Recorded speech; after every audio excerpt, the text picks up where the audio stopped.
Here's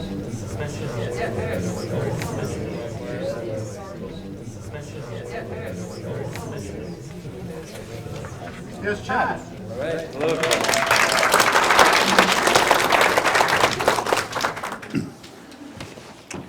Hello.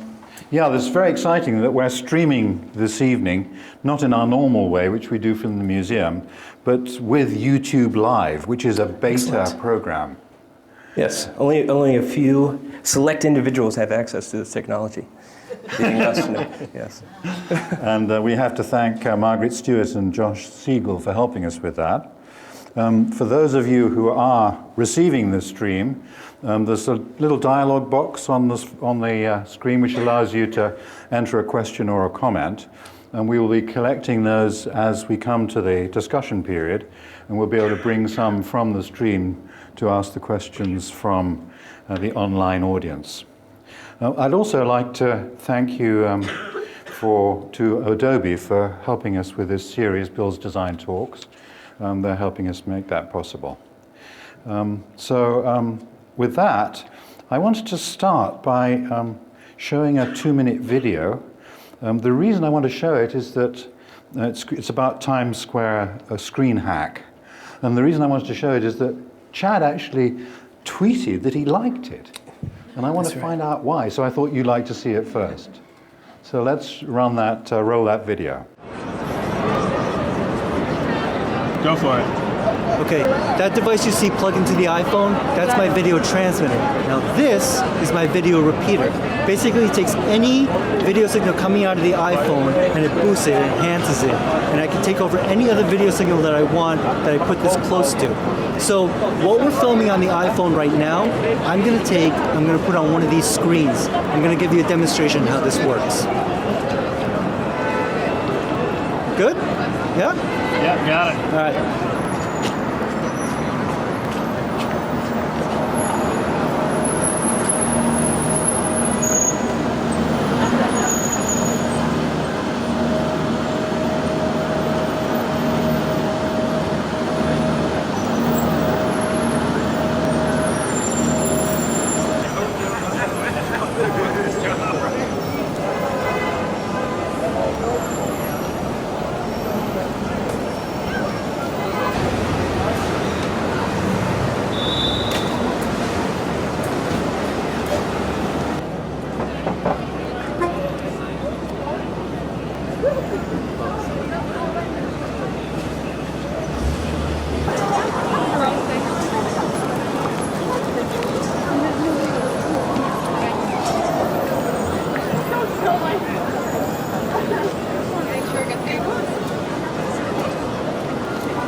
What made you tweet about that video?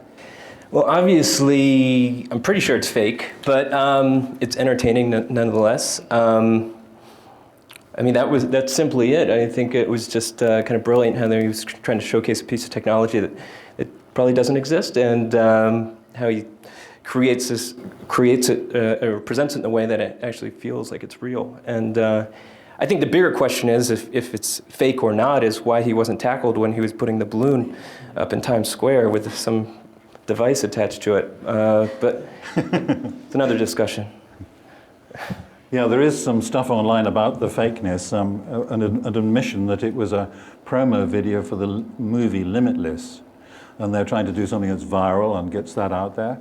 Interestingly, the only reference to the Limitless movie was just before he came onto the big screen. There was a little bit of the trailer showing there, so like a second or a second and a half of not recognizable. That's very subtle in terms of communication. So thank you for tweeting about it anyway. No problem. I thought it'd be nice to start, as a day in your life, because since you stepped down as CEO of YouTube, you must be doing lots of different things now, and I'm sure people would like to hear what a normal or typical day might be, or an example of a day. When you get up in the morning, do you have a nice cup of tea, or do you prefer a cappuccino from? A latte. A latte. No, you'd be surprised. It's pretty normal, boring, schedule. And actually, after stepping down from YouTube, I thought I had more time on my hands, but it feels like I have more things to do than ever. I've had a passion for a while. I mean, my background's actually in design. I think that's why I'm here tonight. And I've been working, even before I started YouTube, on some fashion stuff, more as a hobby, and I still kind of approach it as a hobby. So the company is called Halaska, and we started making wallets and evolved to make some bags. Last year we released some clothing. Nice shirt. And yes, we make shirts. Remains to be seen if we stay in this business, but we're definitely going to stay with jackets. That's going to be a constant for us. When he arrived this evening, he had 2 jackets on, a hoodie and then another one over the top. I thought he was just trying to show off his line. Yeah, to continue to test our products. The only way you know you have a good product is if you use it yourself. So I continue to test our products, be it a website or a piece of clothing. And then, with that, this spring we're introducing some women's stuff, or reintroducing some women's stuff, so we're excited about that. So that's kind of an ongoing, I'd call an ongoing passionate hobby of mine. But I very much stay kind of grounded in the internet world. I've reconnected with Steve, who is the other co-founder of YouTube. We've been dabbling for a while on various ideas.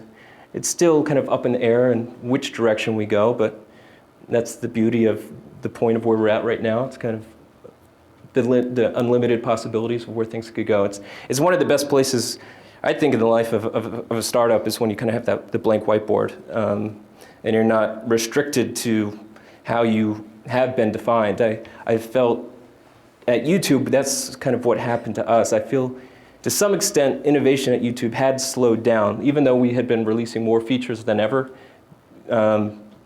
since the acquisition. But we were kind of defined as a video site that hosted our own videos, and that was pretty much the story. And I continued to try to get the team to think about how we could push the boundaries, think about different types of media, maybe indexing more media outside of our walls. But when you have a business to run, you don't have the ability to change as much when people have things invested in you and are looking for a return. So, I mean, that's where we found ourselves. But now, with getting back in touch with Steve and working on things, we're kind of developing, I guess, a platform is how we describe it. It's sort of an internal sandbox. So we've gone through this process. Before YouTube, we were at PayPal, and there's kind of these basic building blocks, these basic components that you need to put a site together. And it's great you have now services like Amazon and others that allow you to kind of have access to some web services. And beyond that, there's just some pieces of basic code you need to get together. So in essence, that's what we're getting together right now, is kind of a little code kind of resource for ourselves to dabble in multiple ideas relatively quickly. You notice that he doesn't tell you really what yes, it is. It's very high level, very vague. I didn't really say anything. But eventually you'll see what we're working on. I'm sure it'll be exciting. But I haven't really got this day yet. I mean, you used to do a lot of things that were in the public eye, like being at Davos or Clinton Global Initiative. Are you doing less of that now, or? Yeah, I try to travel less these days. Thank you for coming. Yes, well, yeah, this is only for you, Bill.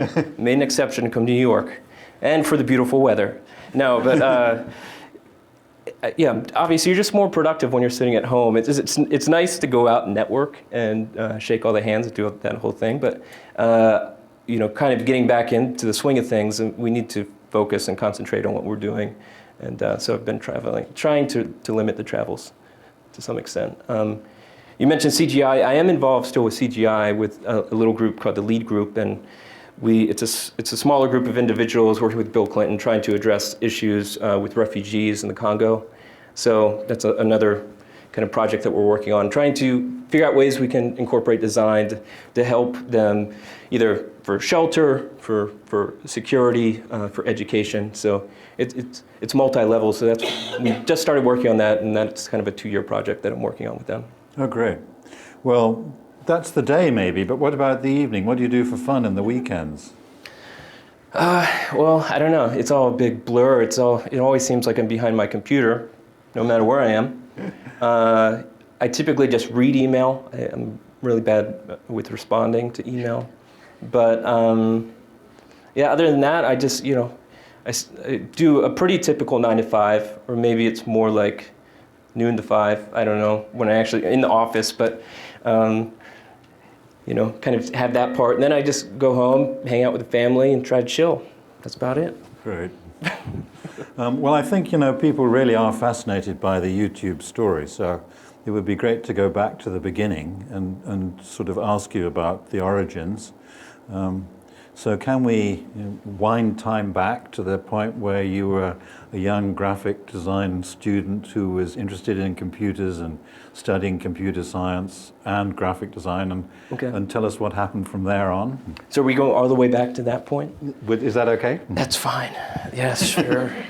Actually, some of that's probably more interesting than the YouTube stuff, which I've talked about a million times about. But just going to college, I guess I was conflicted. I was either going to go to art school or major in computer science. I ended up majoring in computer science because I also wanted to run cross country and track. So I just went to a typical college, IUP, a little school outside of Pittsburgh, and no one's here from Carnegie, No, yeah, it's sort of near there. Carnegie Mellon, yeah. Carnegie Mansion.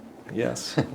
It's kind of in that general area. So I went there. I only lasted about a semester in computer science because the art side of me was calling. It was they opened up a computer lab, so I guess I just figured I'd much rather use the tools instead of making them, and I just switched to graphic design with a minor in printmaking. And after college, I probably spent about 3 months not doing anything, and eventually applied for a job at Confinity, which was an encryption company in Silicon Valley. I read an article about them raising their first round of money in Bucks, which is a famous restaurant for raising money, by beaming some cash through Palm Pilots. And that little encryption company became PayPal. So I went out to work for them. There was probably about 10 of us in a little brick room, and I was designing the interface for PayPal on Palm Pilots, which, if people don't know, it's sort of like an iPhone, but a lot worse. And yeah, that was my start, kind of my foot into Silicon Valley, and that was in '99, and it was kind of a crazy time. You couldn't really find a place to live. I slept on the floor of one of the engineers, PayPal engineer's house, and just kind of crashed there for a while. He ended up coming to work for me at YouTube, so that was cool, paying back for that. But it was kind of a crazy ride. We saw a lot at PayPal.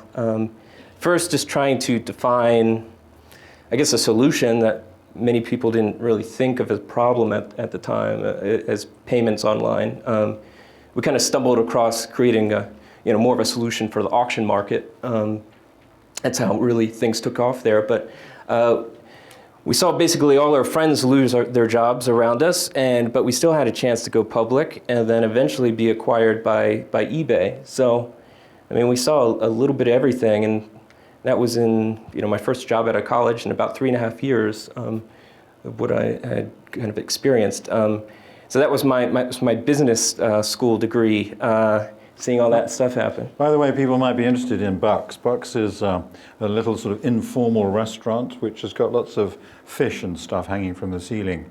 It's in Woodside, California, which is sort of north of Silicon Valley and in the countryside, just tucked underneath the big ridge of hills that separates the bay from the ocean. And it's a sort of, you go in, you think it's just like any sort of ordinary restaurant. But it just happens to be where all the rich guys who've made it in Silicon Valley live up the road. And they're always meeting there to do new deals. So that's why it has that reputation. And that's probably why that was the place, right? I guess so. I don't know. All the fancy VC guys live out there, so I'm sure it's convenient for them to use that as a location to meet up. But so do you think you were using your design skills when you were at PayPal? Was that with a lot of design opportunities there? I mean, yeah. I mean, the resolution on the Palm Pilots wasn't very good, so I mean, it's pixel level stuff. You're trying to design little icons for buttons, pixel at a time, and trying to describe different actions, sending money, receiving money, I don't know, everything in between, kind of viewing your balance. It's just, you're trying to describe these things with little icons that just with a few pixels. I mean, at least with the iPhone, you have better resolution to do that these days. Yeah, I remember doing those pixelated fonts. They were a pain. Although there's something rather kind of magical about a very narrow constraint like that, isn't there? I mean, you sort of have if you've only got that number of pixels, then the number of variations you can tackle or create are limited. But at least you can feel you've got the best solution. That's right. Well, I mean, that's potentially maybe one of the problems with technology today, that it's, the possibilities are so unlimited with the technology at people's fingertips, they just don't know where to begin. Because I mean, this is a pretty exciting time, beyond the crazy valuations that some of the companies are getting these days. A really exciting time, just the technology at these costs that are available to the individual. So, little groups of developers can make really powerful solutions. But again, it always comes down to focus. I mean, you can have the most unbelievable technology, but if you don't have a great solution, it doesn't really mean a thing. So were you designing other things at PayPal other than the pixel stuff? T-shirts, credit cards, anything that had an image associated with it, business cards. Give it to the Chad. Website as well, can't forget the website. A lot of the auction features, I ended up focusing, at the end of the day, as the team would grow, on the auction market. So all of these, all the little buttons, like Pay Now buttons, and these automated systems that would automatically kind of send people an email when an auction was done. We would create all those user flows to just, have more payments flow through the system. And then they went public, did they? Or yeah, you didn't stay that long after that, did you? Well, I stayed, for the public piece. I left shortly after we were acquired by eBay. So I probably stayed on board as an eBay employee for probably 6 months. I don't know, something like that. Right. Yeah. And I took 2 years off to do nothing. Really, that's probably what I did. No, I worked on some projects. I helped a few friends with their companies, more on the branding, kind of identity side of things. I would dabble and just kind of work on my own projects. Nothing in particular, but just random ideas I'd work through. And near the end of that 2 years, eventually kind of reconnected with a few guys at PayPal, and that's when we started talking through different ideas that we've been having, and stumbled across video as more of an interesting project to work on. An opportunity to, very similar to PayPal, is kind of, we were solving a complex problem that the individual, I guess, wouldn't have the opportunity to do on their own. So it's like, you're just trying to simplify a complex process and then present them a solution they could take with them. So at PayPal, it was you could take a payment button with you, and now you had a payment solution just by copying and pasting a little bit of code.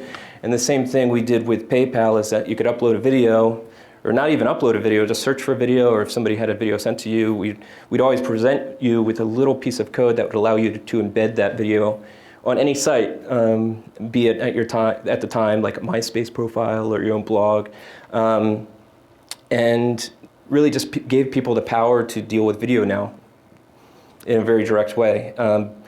Now, in the space before you did that, there was such a mess.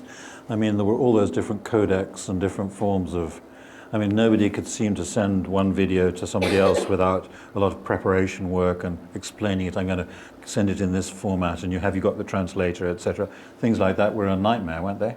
Yeah, I mean, it's not really rocket science, but we just kind of look at the basic problems that would frustrate anyone online, really ourselves, kind of going back to the thing of creating a product that you'd use for yourself. We were looking at what were those frustrations, what were those barriers that were keeping us from using video online, and one of them was the codecs. It was frustrating to have to deal with multiple media players, not knowing if you're going to go to a website and knowing if it was going to work or not, if you could see the video. And at the time, there was a few viral video breakouts, but the sites would crash because they run out of bandwidth.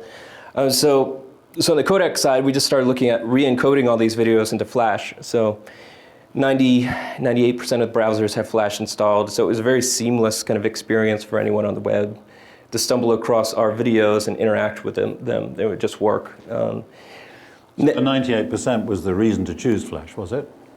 I mean, it just made it. You just made it thoughtless. You didn't need to think about a media player. That the idea of a media player kind of went away. It just started working as a web page. It was a button on a web page. There was no media player really. But at that time, I mean, just the size of things must have been pretty frightening. I mean, the videos were thought of as huge, weren't they? I mean, that even an image was thought of as too big to be easy to send online. And the idea of doing 30 frames a second was, I mean, most people would have thought you just couldn't do that. I mean, what did you do about the capacity side? Luckily, we were pretty naive and didn't have any experience with video, so we weren't afraid about creating a video site. I mean, again, I think one of the things that keeps people from trying any idea is the perceptions of how hard it is or how expensive it is. And when we got involved with this, obviously there was probably some concerns, but we were just kind of creating a little site for ourselves. We didn't know it was going to be so big, but really as we got involved with the project and as things grew, we found how actually cost effective our system had become. That we felt like we had developed some video clustering technology where machines could replicate. So we were just using very cheap machines and could just plug them in to create more storage and just kind of, as we grew, we had more machines, just keep going. And we have great stories of working with some serving companies that, I think it was Server Beach initially, that you could get a really cheap machine for, I don't know, $129, $99 with unlimited bandwidth, and their whole business model was created around the fact that no one would ever use this much bandwidth.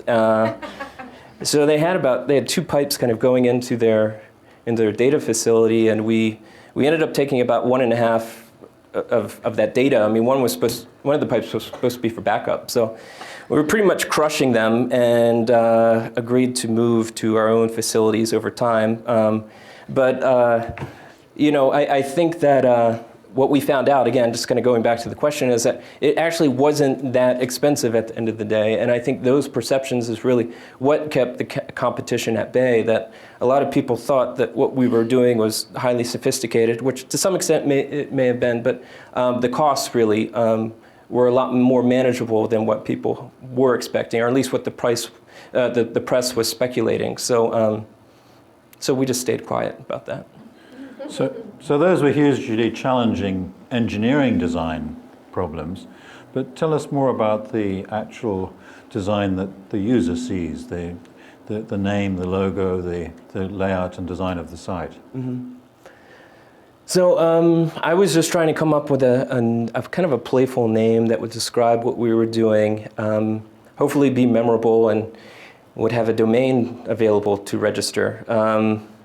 So I was just trying to, again, sketch on the whiteboard in terms of what names we could find online to register, and what would kind of describe what we were doing. And I just started thinking of YouTube as a perfect kind of a combination of the personal side with this aspect of kind of personal television.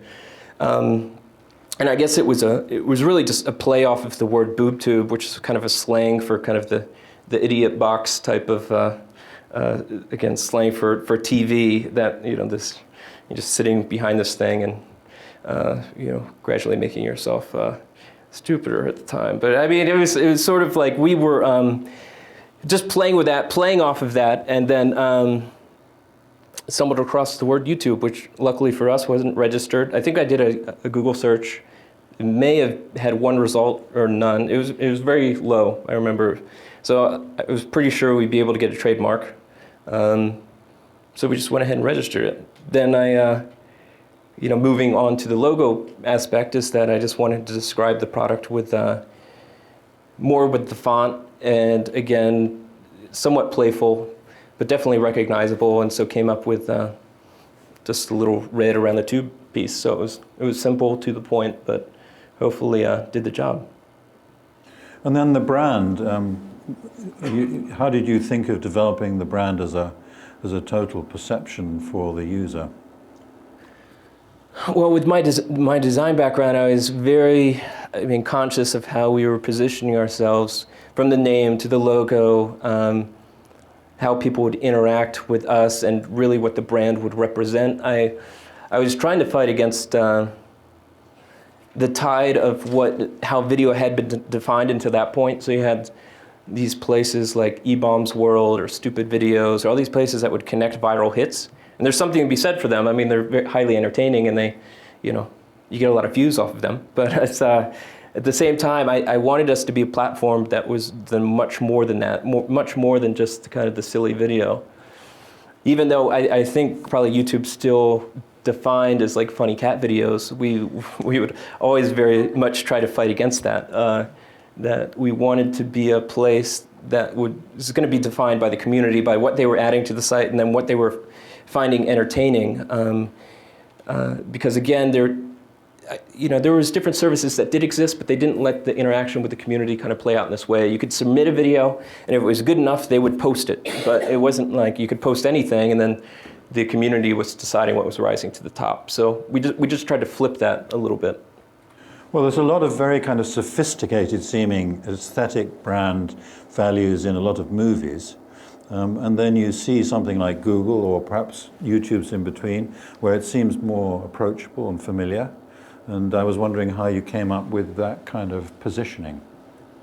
Well, in terms of a brand, I think we're looking to build a community, and we're conscious of the fact that you can't over-design something.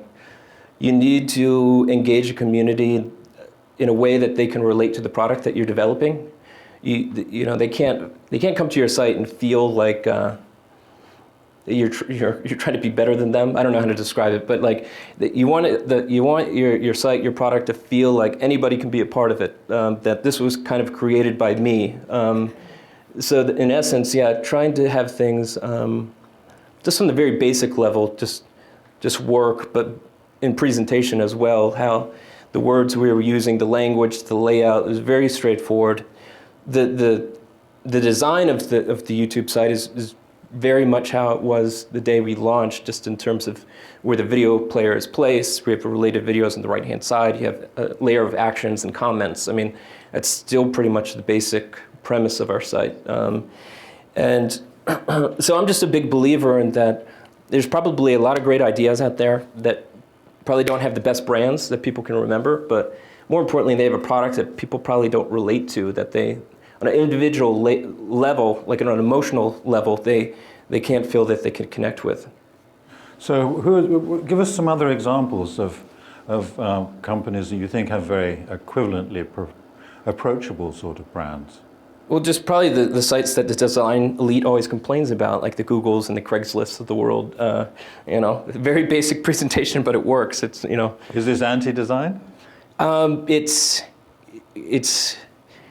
I guess I'd call it straightforward design. It's. It's design that's not trying to be what it's not. It's serving its purpose. So I don't know. Functionality. Functional design, yeah. Or for the people that it's really serving. Mm-hmm. Yeah, that's really interesting. Can you move us into the future a little bit? I know that if you think of YouTube itself, that perception of the cute cat video was very strong at the beginning, and then by now it seems that already YouTube itself has become something which has got a huge range of sophistication with high def and all sorts of professional things as well as personal things. So there's a tremendous sense of YouTube moving into a more broad version of the way it's perceived. But so that's one version of the future that I'd be interested to hear your view. Well, I think it's just continuing to build on what we wanted the site to be from day one, is just an area where any individual at any level can participate. I think that, you can't exclude the professional guys from saying like, no, you have your own screens, no thanks. And at the same time, you can't say to the amateurs that, your video is not good enough, you can't be here. I think we want to continue just to be at this place that democratizes the video experience, and anyone has a chance to be seen. And based on the way that the community would interact with that piece of content determines the value of it. So just that maybe there's more formats from different individuals at different qualities. Maybe we have the technology to support that today, but I don't think it's any different than what we're trying to accomplish from the beginning. Right. So tell us the story about getting to be part of Google. So let's see, where do I start with that story? Well, I mean, we've had a great relationship since the acquisition, but even before that, they were trying to build their own video service with Google Video, obviously, and we're having a hard time because they didn't address some of the basic problems. They created a solution that you needed to download a separate player.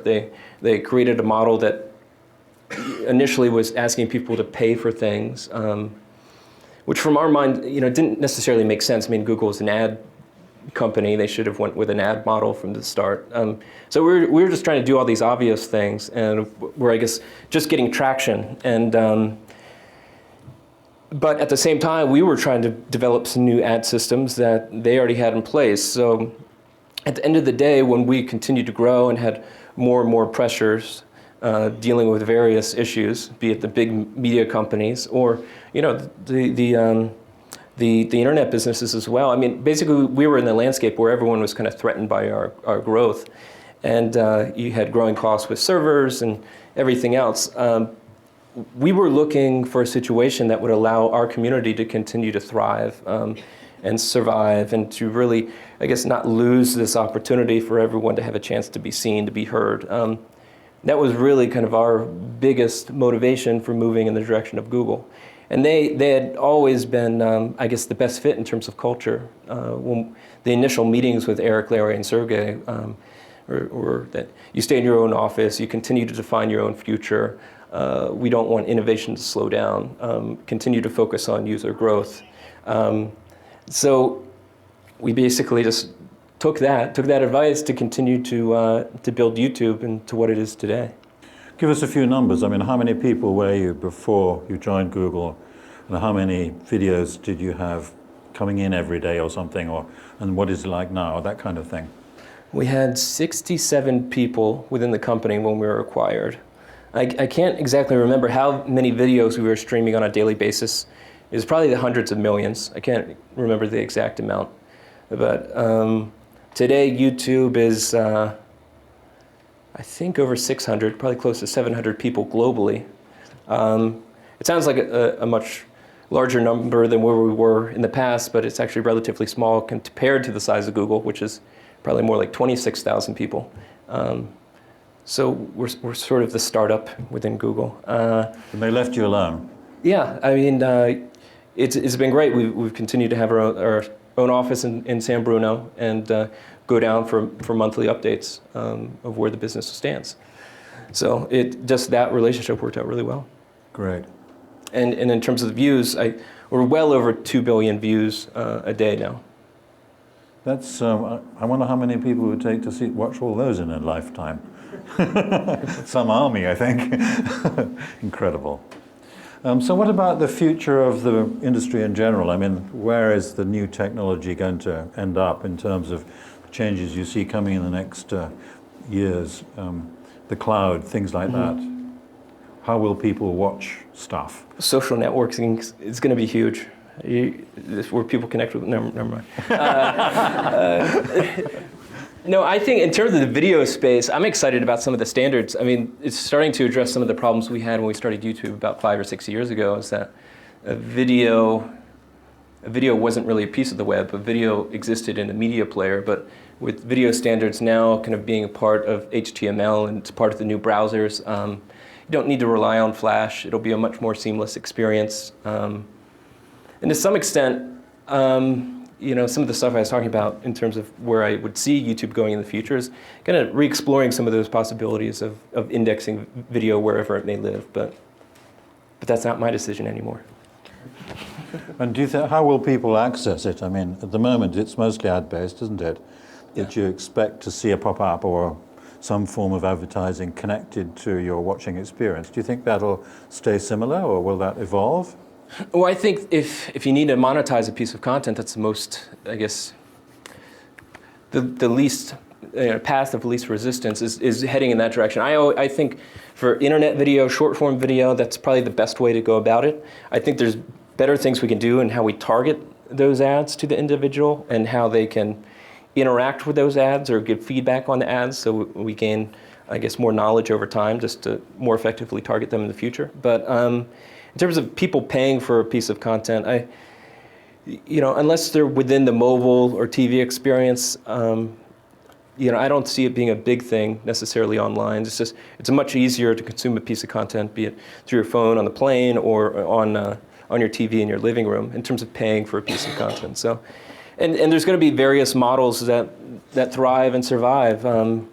It's not just going to be a pay-per-view experience. Where people just pay for a piece of content and watch it one time, or it's not just going to be a subscription Netflix type experience for people. It's really going to be a mix of ad, pay-per-view, and subscription is where the video market's moving. But this intellectual property still seems like a real mess. I mean, both in music and in video, that it's perhaps a little bit like it was with the codecs before you managed to bring everything into Flash, because if you look at any piece of material, it seems to have lots of potential or existing owners, and it's difficult to find ways that they can be satisfied and so on. Is that stuff sorting itself out? Yeah, well, we've always approached that as I guess not as a problem but as an opportunity, and the people interacting with these pieces of video or music are potentially their biggest fans. So we approach the music labels, and I'm happy to say over the years we've secured deals with majority of all of the major labels and independents, and we have technology, audio and video fingerprinting technology that automatically detects this content and then places ads against it, be it their official video or just a home grown kind of parody or lip syncing type of piece of content. And they're earning significant revenue from the system that we put in place. So I just look at that as a great success, instead of kind of killing something where people are actually interacting with your content and being creative. But approaching it from the standpoint of supporting that, and not only supporting your fans, but making it a good business decision as well. Right. Well, I think it's time that we ask the audience to join this conversation. What would you define as your skill set? My skill set? Yeah. If you were going for a job right now and you hadn't done all this great stuff that you've done, what would you say you're good at? I don't know. That's a good question. I have to work on my resume. I have to dust it off. No, seriously. I mean, are you more... I'm a thinker. I don't know. Visionary. Okay. No, I wouldn't say visionary, but I like to think through problems. I think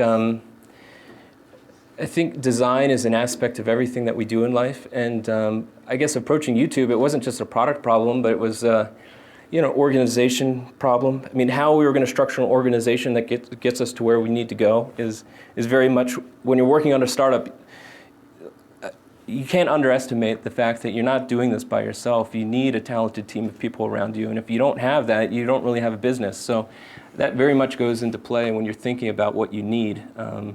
So I don't know. I wouldn't put my finger on one thing. It's just that I think through every problem that I'm going to encounter and just try to come up with the best solution. All right. So what's the problem now that you're solving?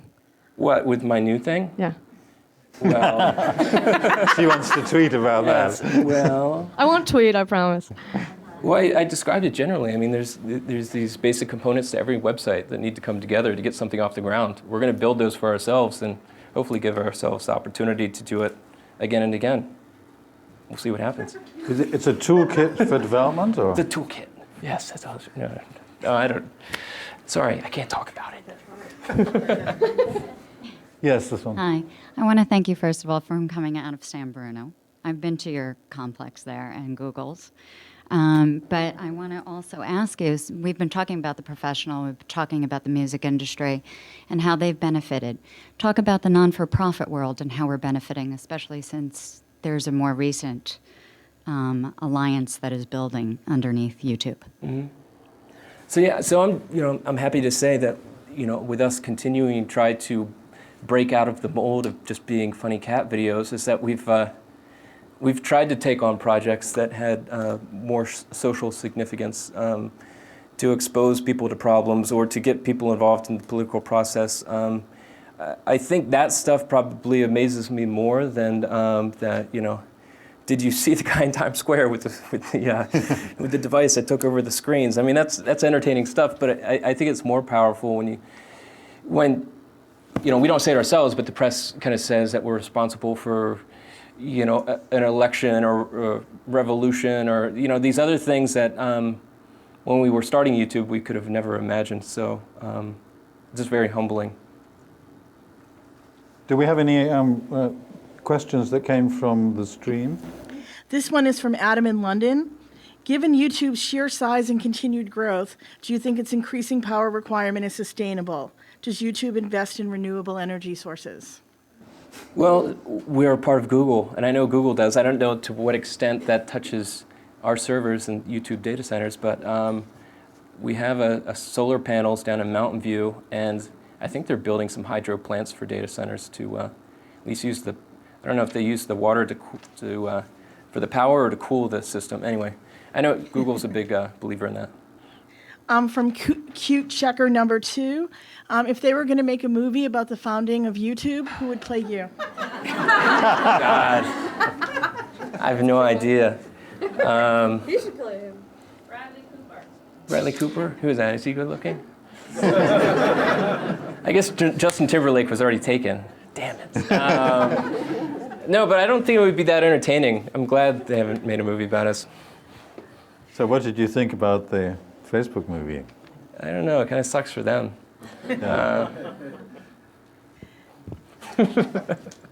Go ahead.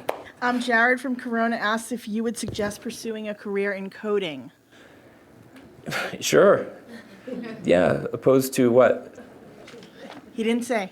Well, I just think as long as you enjoy what you're doing, just pursue it. That's how I approached what I was doing at college with my conflicts between computer science and art. I just decided at the end of the day I was going to enjoy having my art degree more than having my computer science degree, and I think it worked out so far. So if you love to code. Yeah.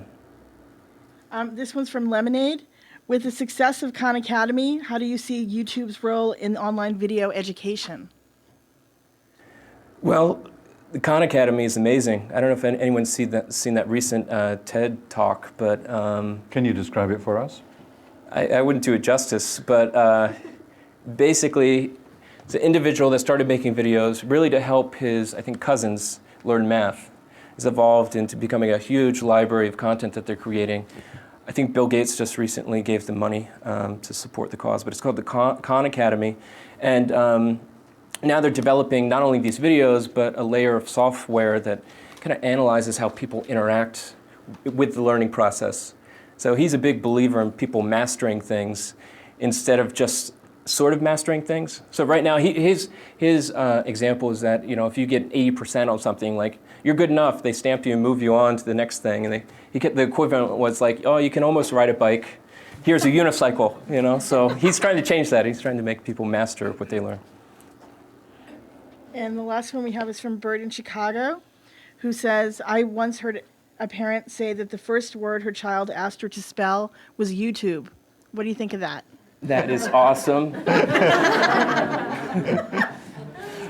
Yeah, no, that's great. A future user. As long as they're watching the educational videos, I'm fine with it. Yeah, no, it's always just a little strange to hear a reference to your product, be it that or in the news. Or I ran into a guy once that had a YouTube tattoo. That was a little weird. Yeah, so it's all kind of surreal, I guess. Hi, yeah. It sounds like a big part of how you got your start was that job at PayPal, or initially when they were doing encryption. I was wondering if you were just coming out of college now after your 3 months off or whatever, where would you go try and work? Like what new startup would you go try and work at Google or for YouTube? Or what do you think you'd do? What's exciting to you? Well, I try to work somewhere, I guess, work at a company that no one's talking about right now. I think the press always likes to latch on to a few companies, and there's a lot of great stuff happening out there that's not being talked about. So I'd really look for those things, because you're probably going to have a better chance of having an influence on a company like that versus getting involved with the big names that are kind of being talked about today. Thanks. Yeah. Hi. It seems inevitable to me that as people like me get older, they expect sort of to see a lot of the content they like on their computers the way you get on YouTube or on NBC.com or The Daily Show or something like that. At the same time, most of the scripted content that, I like to watch, for one thing, is coming off of cable TV and then also out of Hollywood. Right now, most homes, I think, would have a cable box and a computer that's connected to the internet, and then maybe even a radio if they listen to the radio. In terms of hardware and systems and the kind of things people buy and put in their homes, what would you speculate in terms of the product that will inevitably get you all of that in one go? What would that look like? And That's a simple question. Yeah. Give me a solution for, give me an answer to a problem that no one has been able to figure out yet. Let's see, what do I say to that? No, I think that right now there's more of, I don't know, there's always a technology problem of how you're going to get this content wherever you want to watch it, but it's more of a business problem, I think, right now, at least with the networks.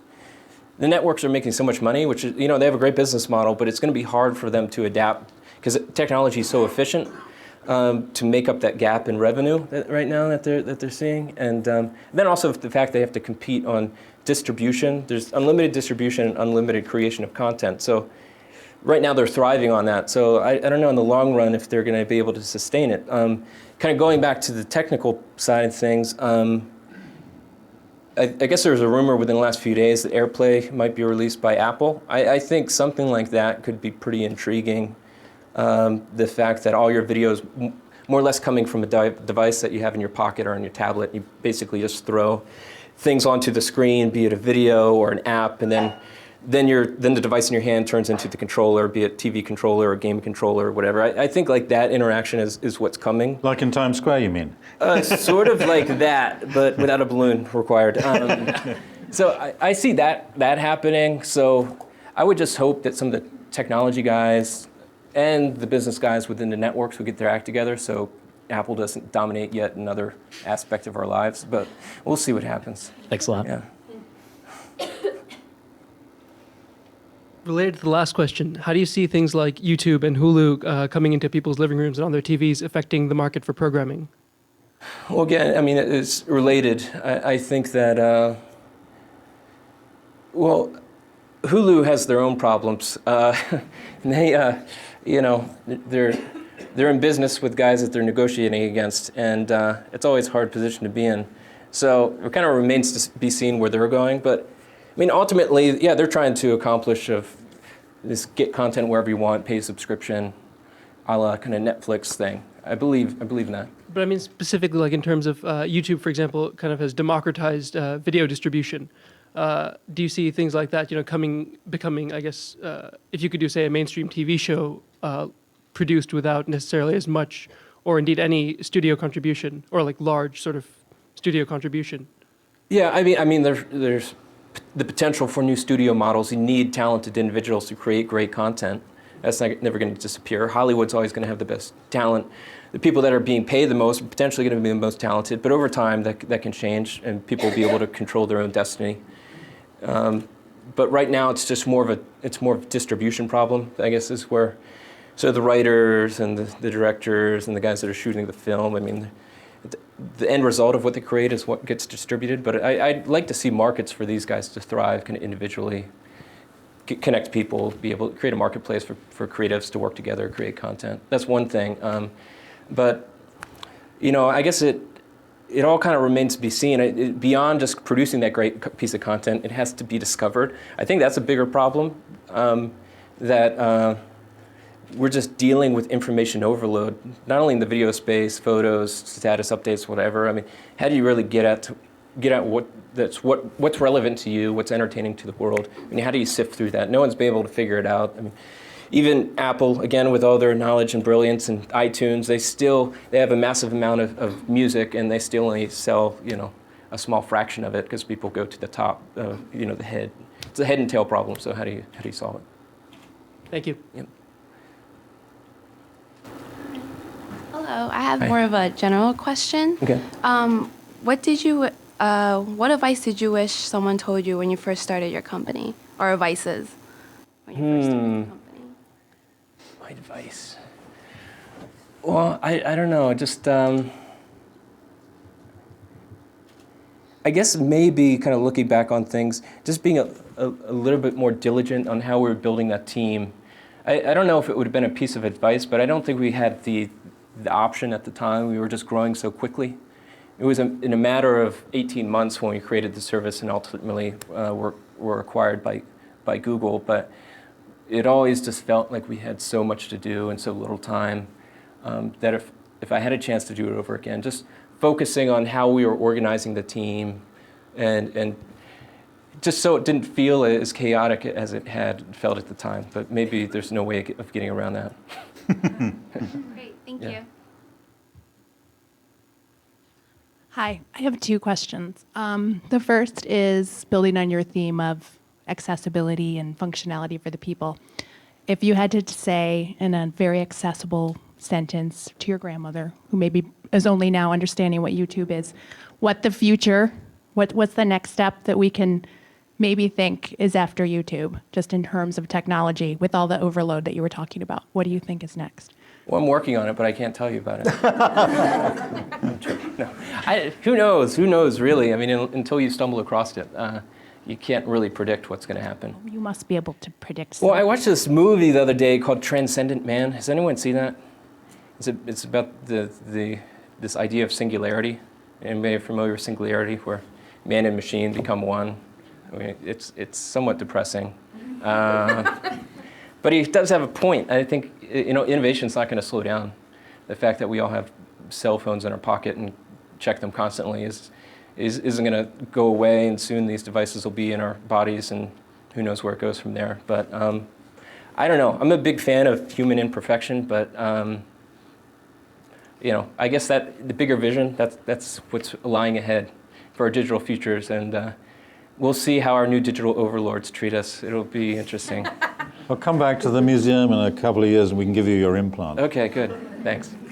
And my other question is just in terms of history and moments in time or videos on YouTube. Like, can you just describe like one or two that were just like, oh my God, this is the moment for me. This made it.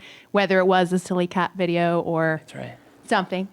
This was the best cat video I've ever seen. No, I don't know. There's the typical kind of moments where you have the breakout hits. There's Lazy Sunday early on. That was one big hit. And NBC likes to take credit as like they made YouTube. But we have all those people. There's people in the music industry that said they made YouTube. It goes on and on. But anyways, I had no idea that so many people were responsible for our success. But I'm trying to think, what other breakout hits have we had that are noteworthy? I always mention one, talking about Bill Gates again. He had opened up they have a mix conference. I don't know if it's for media or whatever. They have one every year, and there's usually a silly video that he would open up with. But one year, instead of making the video, he simply did a search for himself on YouTube. So that was a big deal for us at the time. And I think he found weird stuff when he searched for Bill Gates. It's like Bill Gates runs like a girl or something, and they had a laugh. So I don't know, just random things like that. All right. Hi, I have a question. Both when you were starting with PayPal and with YouTube, were you designing to have that many users that you ended up with? Or did that just kind of happen as it went along? And how did you have to change your design to account for that? I mean, I don't think the design is affected as much as the technology. I think the guys that have the really hard job, the engineers, have to make sure this all like stays working as the service grows. For me, it's just more of, it was always an interface problem, but if you just present things in a really straightforward way that would make sense to yourself, then hopefully other people in the world can make sense of it. So it doesn't really change as things grow. I mean, maybe you have more opinions, more complaints, but you can view those as, you know, ways to improve the service. So with YouTube, I mean, were you thinking from the start that you'd have such a large amount of videos that how would you present all that, or did it just... No, it was really just like kind of a personal project that we thought it would be interesting to create a solution for people around video. So there's photo services like Flickr that would allow people to kind of have this posting experience in a public forum, and we wanted to replicate that for video, and that's how we approached it. I mean, coming out of PayPal, I guess we were kind of like swinging for the fences. We were kind of like seeing like, well, we did that was great, let's see what we can do next, and I mean, see how far we can take things, and you can never expect things to happen, but I guess it was a very pleasant surprise. I might try rephrasing that for you, though, in that I think there's a big difference between being conscious that you're designing for a platform versus a solution.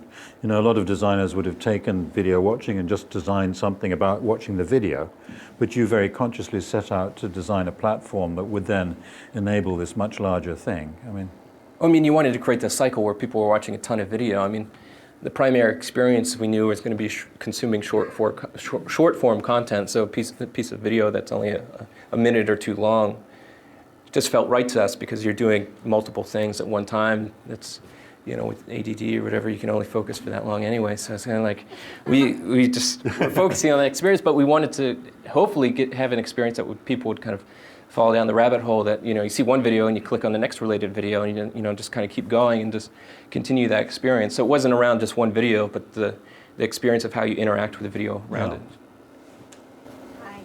Hi. I read a book last summer by Tony Hsieh, I think that's the pronunciation, the CEO of Zappos, and he talked a lot about the importance of the company culture as fundamental to everything. And it seems like along his way, his path to becoming CEO of Zappos, whenever the culture of the company fell apart, things fell apart, and he left and he moved on until eventually he founded Zappos. So I'm just wondering, as you were building up in that short 18 months, building up YouTube, how did you work with clashes within the culture? Did you try to work around it? Did you make changes? How did you handle that? Well, I think luckily we're such a small team and things were moving so quickly, we didn't really have a chance to kind of run into any of those problems. But I'm a big believer in culture and employees. It's just, you need smart, talented individuals, but if you don't get along with them, it's not very helpful. So you need to build a group of people that genuinely like each other and willing to work together. So yeah, it's always just, it's more about finding that right fit than finding the smartest person to come join your team. I think we only have time for one or two more questions, but let's go back to our online group and see what we have there. This one's from Greg Ferenstein from LA Fast Company. What makes a content producer most likely to support ads through Content ID rather than asking you to remove the video? Money? I don't know what. That's everyone's motivation. I mean, that's why you claim content on our site. I think we could probably just do a better job of explaining the technology and how you can leverage it.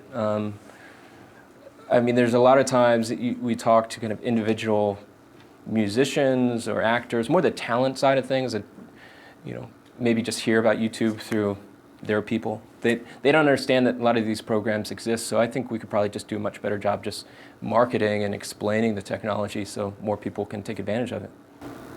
And a last one from Twitter. Do you think YouTube will follow Netflix in producing and developing original content? Well, I mean, I think we Well, originally we wanted to kind of stay away from providing a financial incentive to be involved on YouTube. I was a big believer in trying to make sure that we had a true community on the site that wasn't motivated by the economics. It was more about expressing yourself and being seen. And but over time, I saw the opportunity to introduce an element where we could share ad revenue with partners and our users, really to motivate them to take things to the next level, so they can maybe support themselves as a full-time job. To, these videos that they were doing as a side kind of project or as a hobby, they could maybe do as a full-time gig, and in turn make better content, make more content, which only benefits the user community on our site. So we've seen a real positive from that. I think YouTube has some programs in place where they're looking to pay even more money up front to stimulate even more of this content creation, but it's all about content that doesn't exist yet. It's more grassroots. It's not at the level of at that Netflix had just I guess done their deal for that particular show. Hi. You've talked a lot about non-tactile design, and the thing that I think is so fascinating is what you are going to do now is fashion, or getting into wearable clothing and objects and things like that. And why are you doing that, and what's the next dimension? I don't know. It's fun. I like it. Do things you like. So that's one of the things I like. So I do it. I think opportunity for innovation in fashion is maybe ways that you allow the community to participate in that process. There's not much of that at Alaska, where I'm working on some fashion stuff, but I'm a big fan of be it Corky or Kickstarter. I mean, these services that really kind of leverage the community to really take their talents to the next level, or have a physical object made from their particular idea. I think is a great thing. So I don't know. I think there's elements of that could be part of any existing business, including fashion. So I don't know. I'm optimistic that hopefully at some point we have some of that in Alaska and what we're doing today. That's great, because that's what we do. Awesome. All right. Well, I'll talk to you later. Thank you. Last one. Hi. So you'd mentioned Google as an example of good functional design. Without trash talking anyone too much. Search. I'm talking. Okay, but still, like good design to build a brand and for people to use, and you said I guess interact with easily. Mm-hmm. Can you take us to the other side? Are there any prominent examples of bad design? Bad design? Yeah.